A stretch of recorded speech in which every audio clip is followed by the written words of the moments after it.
Hello everyone, myself Miss Manisha Naik. I am going to teach for BSc Part 3rd, paper number 9 in Organic Chemistry. Today I am going to start the chapter is Acids, Bases and Non-Aqueous Solvent. I think everyone are familiar with these words, that is acid, bases, solvent, aqueous, non-aqueous. Okay, first of all I will discuss the syllabus of this chapter. The points in this chapter we are going to study. The first point is introduction to the theories of acids and bases. We are going to study the concepts on the theories of acids and bases, that is Arrhenius concept, Bronsted-Lowry concept, Lewis concept, Lux-Flood concept. We are going to study definitions and examples of these concepts. Second point which we are going to study in this syllabus is hard and soft acids and bases, HSAB concept. We are going to study classifications of acids and bases of hard and soft. Second point is Pearson's HSAB concept, acids, bases, strength, hardness and softness. HSAB's principle, applications, limitations. The third point which we are going to study in this chapter is non-aqueous solvents. We are going to study introduction, definition, characteristics of solvents, classification of solvent, physical properties, acid-base reactions of liquid ammonia and liquid sulfur dioxide. Now first of all I like to give the introduction about acid and bases. Okay, let us start. Suppose if we are given the solution of lemon juice and soap water in two separate beakers. Are we able to differentiate between these two solutions? We can differentiate. The difference may begin with color, its appearance and so on. Are these two properties sufficient to differentiate these solutions? No, there are more properties for the differentiation of these solutions. Example, taste. The taste of lemon juice is sour, while the taste of soap water is bitter. Don't taste it, only trust on it. Okay? Is taste an important parameter? Yes. Taste is important parameter from which we come to know the chemical properties. Can anyone tell me why the taste of lemon juice is sour and why the taste of soap water is bitter? The answer lies in its nature.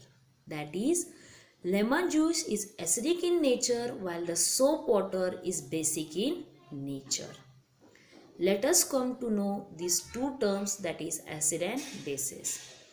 First of all, we will discuss about acid. Acid is known as a substance. It has came from Latin word that is acidus. We use litmus paper to check the nature of the solutions, that whether it's acid, base or neutral. If we use blue litmus paper in acid, it turns blue to red. We know taste is sour. The intensity of sourness varies from each acid. Example of acid is orange, lemon, grapes.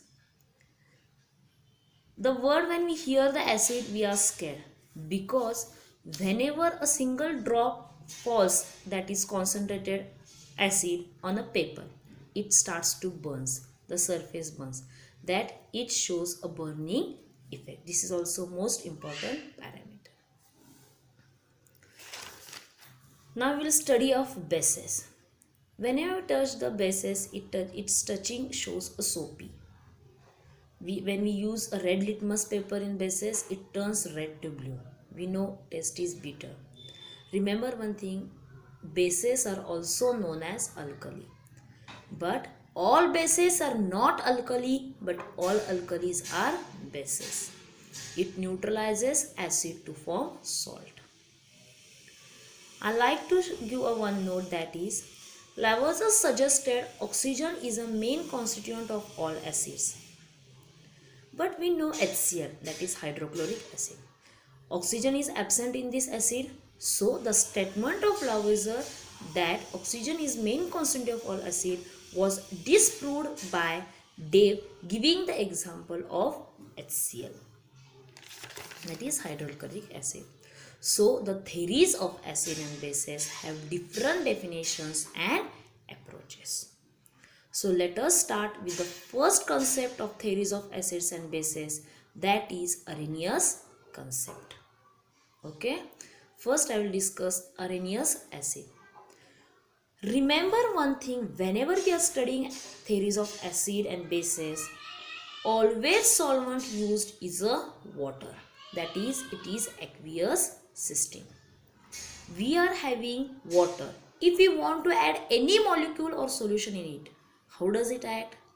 That is, any molecule which release H plus ion in water solution is stated as Arrhenius acid. For example, we add HCl in H2. Okay, the reaction is as follows. HCl plus H2O gives H3O plus Cl minus, where H3O plus is hydronium ion. I have shown one arrow below HCl. It releases H plus ion, so we can write the reaction H plus Cl minus plus H2O. We know oxygen has two lone pairs. In this oxygen has lone pair. If we make attack of H plus, it gives H3O plus. From this we come to know any substance or molecule which gives H plus ion in water solution is called Arrhenius acid. Did you get it? For example, H2SO4 condition aqueous gives H2H plus SO4 2 minus. Second example, HNO3 gives H plus HNO3 minus. So remember that any hydrogen compound when dissolved in solution water gives hydrogen ions is termed as Arrhenius acid. Okay, there is one note for students. On HCl bottle, 100% HCl is not written because HCl is gas. Suppose if HCl plus water is added, not dissolved completely because HCl is a covalent compound. I am giving this note because in example, if there is any jumbling question, if they ask whether it is Arrhenius concept, Arrhenius acid or Arrhenius base, from this we can come to know whether it is Arrhenius acid or Arrhenius base. If we add any molecule or solution in water, how does it act? Now we are studying about base. That is, any substance which gives OH minus ions in water solution is stated as Arrhenius base. For example, if we add NaOH in water, the reaction is as follows. NaH plus H2O gives Na plus OH minus.